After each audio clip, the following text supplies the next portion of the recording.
Hey Waffle Gang, I do hope you are well. My name is Mark and today we're checking out some more Reddit stories, and if you do love a Reddit story, why not consider hitting that like, subscribe, maybe that notification bell too, and let's crack on with today's first story.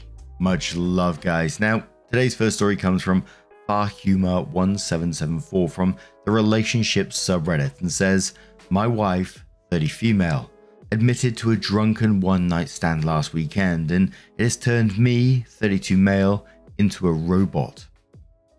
I, 32 male, have been married to my wife Kate, 30 female, for 4 years, together for 9. Our relationship has been amazing, loving and supportive. We have good communication, hardly ever argue, and our bedroom life has gone from strength to strength over the years. We discussed cheating in the past, and I was always clear that we would be over it if it ever happened. Kate went home to visit her family last weekend, which was fairly normal. Before she left on Friday night, we had a minor argument about keeping the house tidy, so our communication was limited on Saturday. But I knew she was going out to meet some friends at a bar. I trusted her 100%, so didn't think anything of it. Before I fell asleep, I texted her saying that I hope she had a nice night.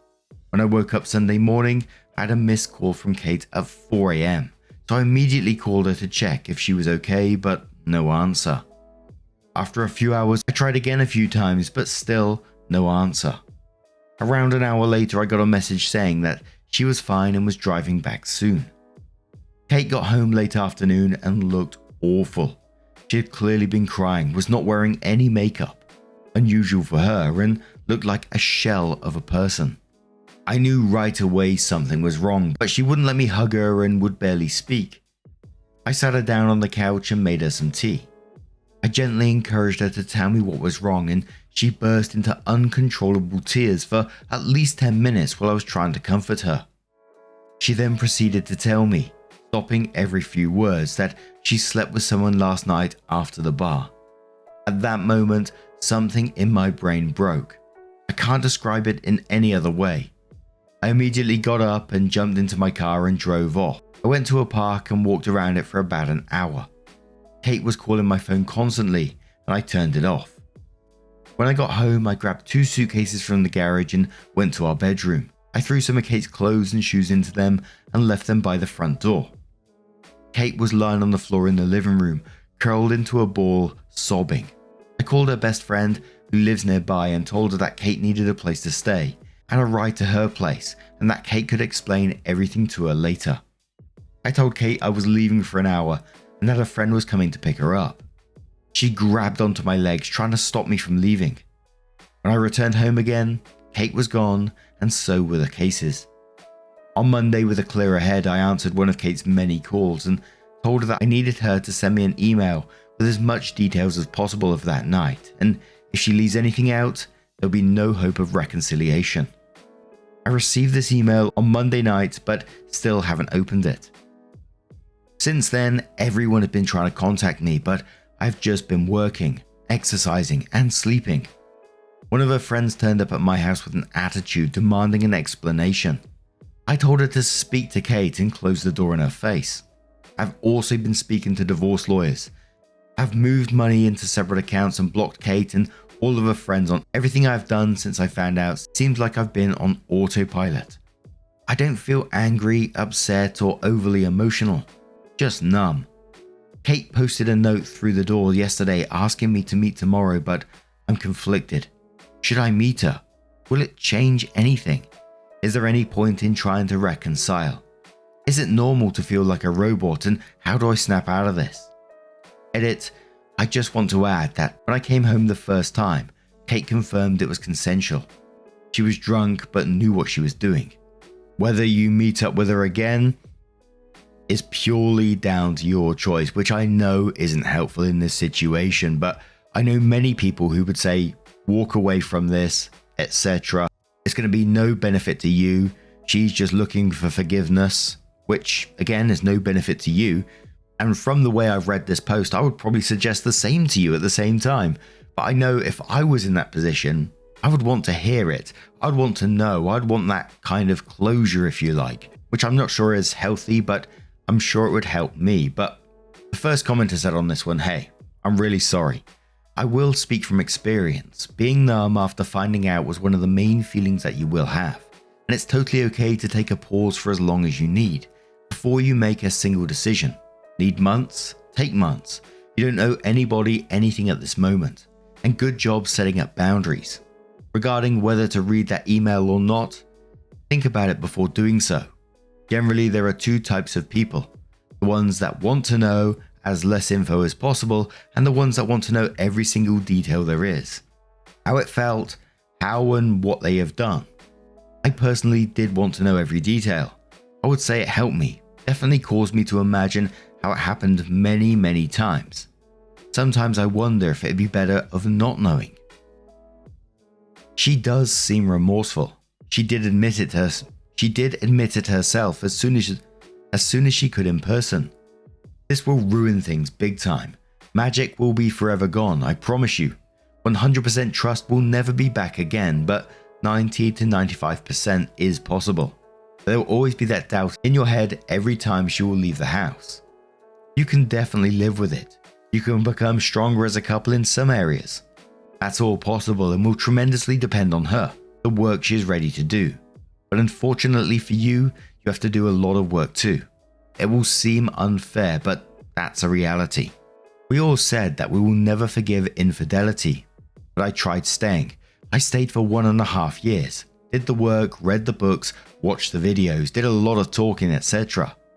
I personally couldn't get over it.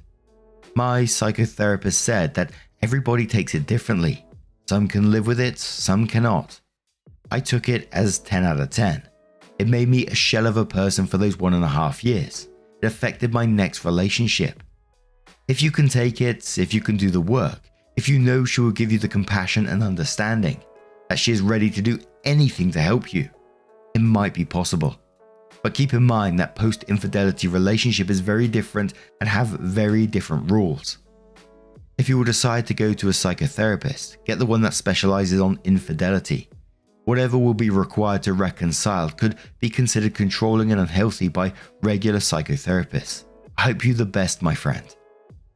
The next commenter says, if you have someone you trust, I recommend that you spend as much time as possible. You say that right now you don't feel anything, but sooner or later the feelings are going to hit you. And if you keep that all in, it will be worse.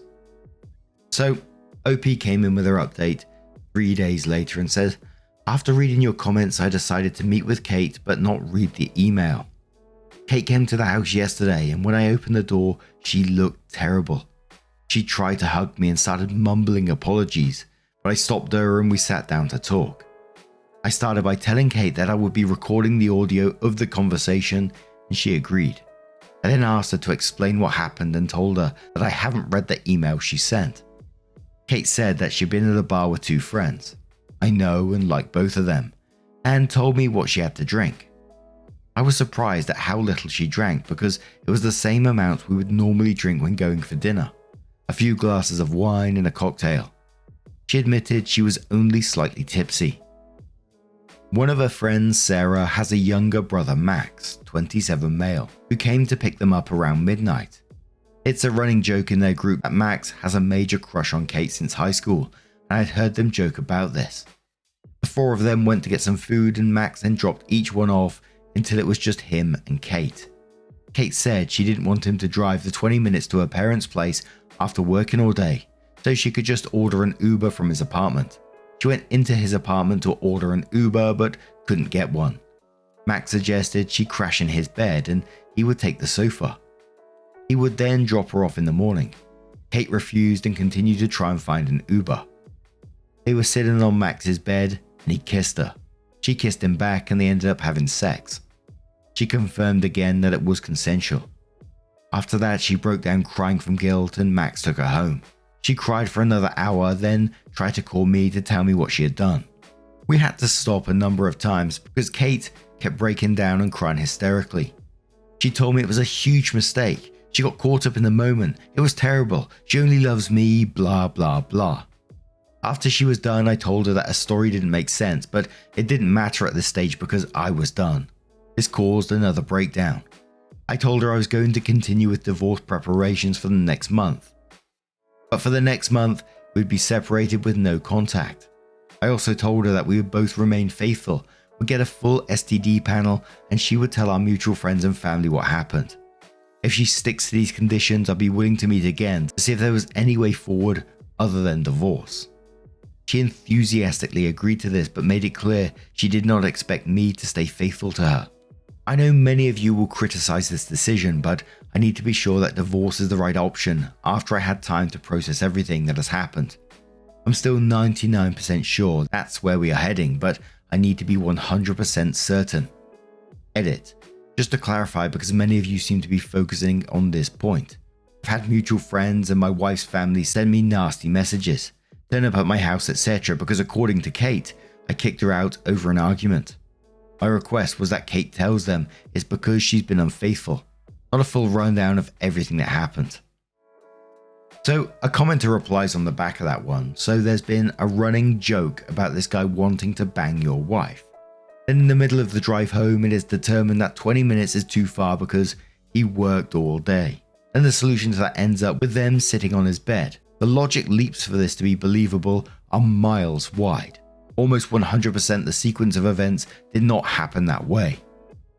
Another commenter says, cheating partners always offer a hall pass, so they can later say they aren't the only ones who did wrong. Don't take her up on it. OP responds saying, I don't intend to lower myself to her level. Even if I wanted to, I can't see any woman wanting to jump in the sack with an emotionless husk. Yeah, the whole story about them being left alone in the car and then a 20-minute drive and then somehow ended up sitting on his bed together rather than sitting on the sofa in the living room or something like that is just wild jumps to me. And it just felt like what we usually see in these types of stories with trickle-truthing. That it's all coming out little by little and eventually, she will admit the full truth. I wouldn't be able to move past that. There's just too much going on. I know some people do move past infidelity. I've seen stories about it in the past as well, but this doesn't feel like it's one of those stories.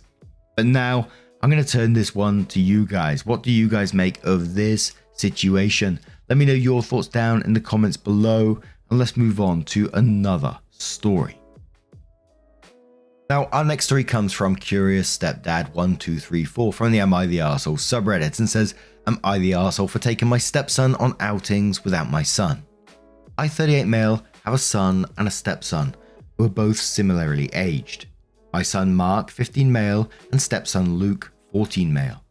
Mark was defiantly a mama's boy, and unfortunately his mum/my wife died when he was 8. It's been a huge struggle raising him, especially since he has completely different interests to me, which is completely fine but makes things difficult. Someone who has been a great figure in his life is my sister/his aunt, May, as she's really into the same interests as Mark and they have a great time whenever she babysits. A few years ago, I met my girlfriend Laura, 37 female, who was a single mum since Luke's dad was never in the picture. Me and Luke actually really hit it off since Laura introduced me to him. He never really had any male role models since Laura only had sisters and her dad died when she was a teenager. He's also into a lot of the same stuff which I'm into, which is where the conflict started to arise. I've tried a couple of times to take Mark to football matches, but he just doesn't have any interest in it. So May looked after Mark when I'd go to football games a couple of times a year. However, Luke was incredibly excited to go to games with me, as he's never been before but is a big fan. Recently, May spoke to me in private and said Mark was incredibly jealous of Luke spending time with me alone, and asked that I not go to a Formula 1 event with him next weekend. I asked Mark if he wanted to go, but had no interest in it.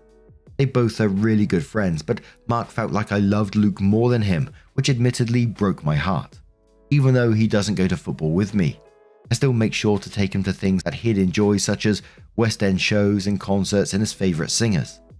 I said to May that although I understand and try to speak to Mark, it was incredibly unfair to Luke to stop taking him out and not to take him out next week when he's been excited for it for so long. May said that I needed to put my own son first and that I was damaging my relationship with him. Those words have cut kind of deep, and I was wondering, am I the arsehole? So the top comments say, you're the arsehole and I can't believe all the people who are giving you a pass. You are over the moon to have a stepson who shares your interests and I've co-signed your son to an also ran. There is also an air of toxic masculinity running through your whole post with an emphasis on sports and race car driving. In quotes, it would be incredibly unfair to Luke to stop taking him out, and then says, no one suggests you have to stop doing things with Luke. It's not a binary situation. What you need to do is give your son the kind of attention he needs rather than indulging your own desire for a mini-me. Why does Mark have to do all the work here? It's not enough for you to leave it all up to Mark to come up with things to do. It's your job as his father to actively pursue activities he would like. Denigrating his interests is not a way to fix this. You don't have to do things you don't like. What you are supposed to be doing is working on developing some common interests.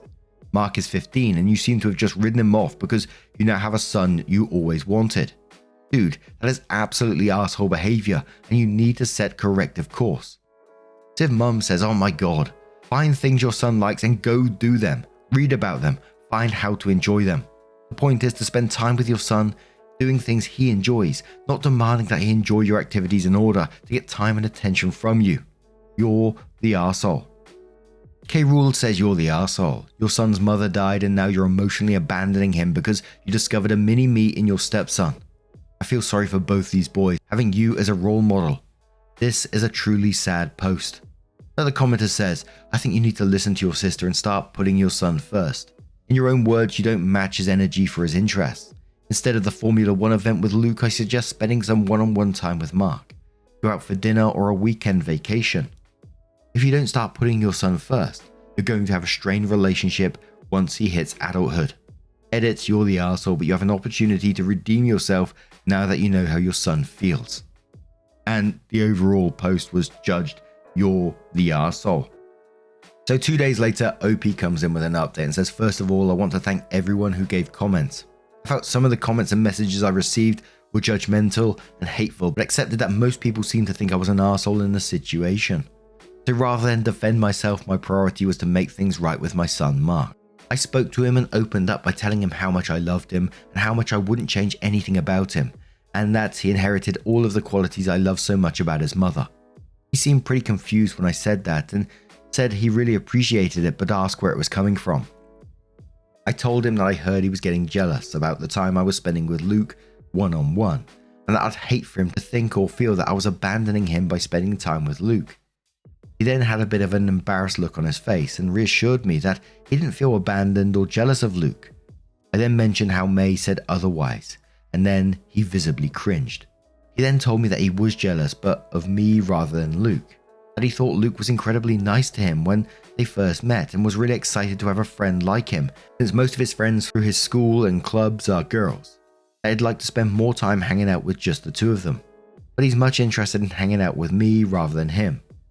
I instantly felt relief about the situation and asked if he spoke to Luke about hanging out more, and he said that he hasn't as he didn't know what to ask or to come across as weird. I asked what they both had in common. He said they like similar video games, music, films and TV, so I offered to buy them both tickets to any upcoming film they both want to see, and that if there are any upcoming concerts or gigs they want to go to, that I'd buy them tickets if that's something they'd like. Mark was really happy at the suggestion, as well as Luke and Laura, especially Laura because Luke doesn't really have many friends, and she was really worried how they would get on if there was any blending of families. It turns out they were both wanting to be better friends with each other, but neither one wanted to express it out of fear of rejection from the other. Beneficial No says to OP, well, sounds like a happy update to me. OP says, have to admit, when I saw the comments and messages in the original, I was really scared I fucked up big time, but over the moon that everything worked out. Beneficial Nose replies to that and says, I get that, but also, you know what, it was good that you did go to Mark and just check in. And there's nothing wrong with just checking in and making sure he's okay. But once he realizes what you were checking in about, like, okay, well I might as well. Say the real reason, you know what I mean. Okay, well let me check with my son more often.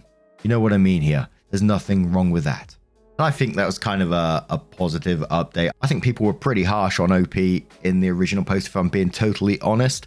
You know, if he's totally casting his son aside, I would agree, you know, but it felt like people were just like, they didn't see the line of, I still make sure to take in things that he enjoys, such as West End shows and concerts of his favourite singers.